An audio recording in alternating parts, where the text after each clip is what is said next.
watch this clip and we'll be back to you in a second. I was off duty one day in this bar in Washington Heights. The cops didn't have to pay for their drinks. And a couple of guys came in to rob the place. Chased them into the street, shot 2 dead. But a third one in the leg.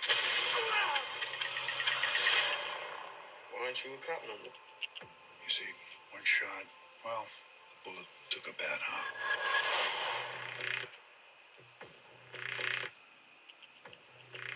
So you're a private detective? Unlicensed. I do favors for people. In return, they give me gifts. So, what can I do for you? Someone's kidnapped my wife.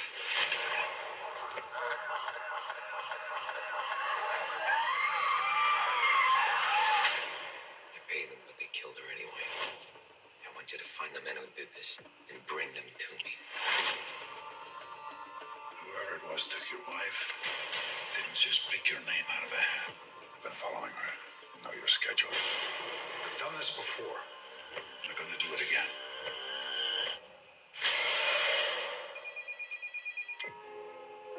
I understand we have a new player in the game. In my eyes, indisposed, in disguises no one knows, hides the face. I never laid a hand on her.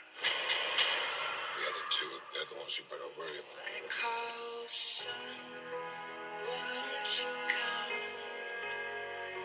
Wash away They were obsessed. These guys are monsters. They're not human. How can I find them?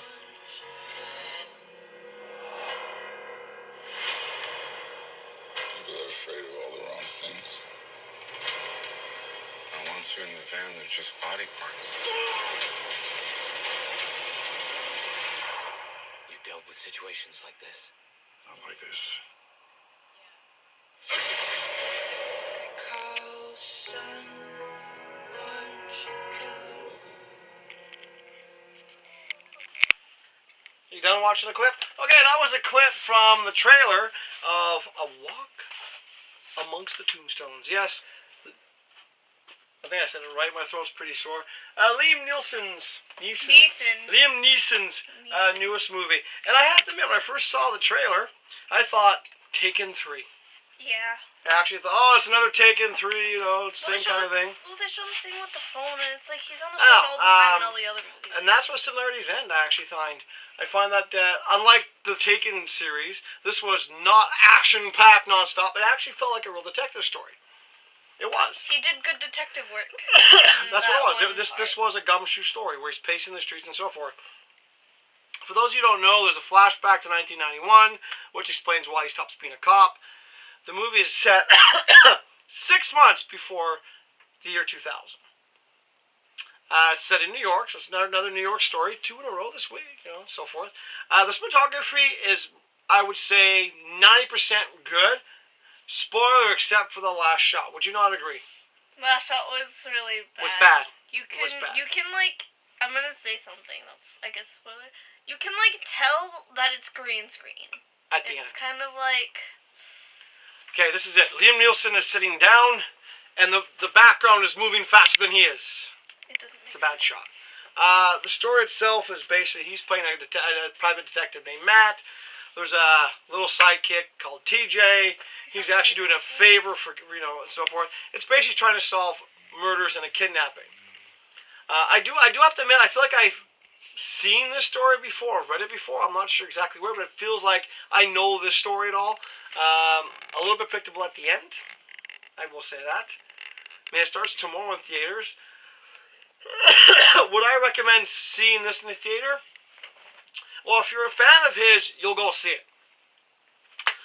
If you're not a crazy fan of his, do like we're going to do. I mean, we saw it anyway, but we will add this to our collection of his movies because, you know, he's not a bad actor. The movie has some pretty good moments, like I said, but it's not an action movie. It's a detective story. So if you're really super fan of his, go see it. You'll enjoy it. I mean, cinematography, like I said, for the most part, it's really good. It's, you know, it's not really it's not a suspense movie as if you don't know who's doing what. They kind of tell you who's doing what from the start almost. It's more like, how is it going to end? You kind of go at the end, you go, okay, kind of saw that coming. But it was a fun movie to see. You know what? I do recommend picking it up when it comes out on Blu-ray or DVD. What about you? I liked it. I mean, there was some parts that I was like, whoa, calm down, friend. Yeah. But, other than that, I mean, I hate to say it, one of the most dramatic parts of the movie is actually in the trailer. So, they should have kept that to themselves. They made the movie look like Taken 3, which it's not. It was actually more of a just slower paced movie, which is in some ways was refreshing. So that's it for the review. We'll see you guys next week.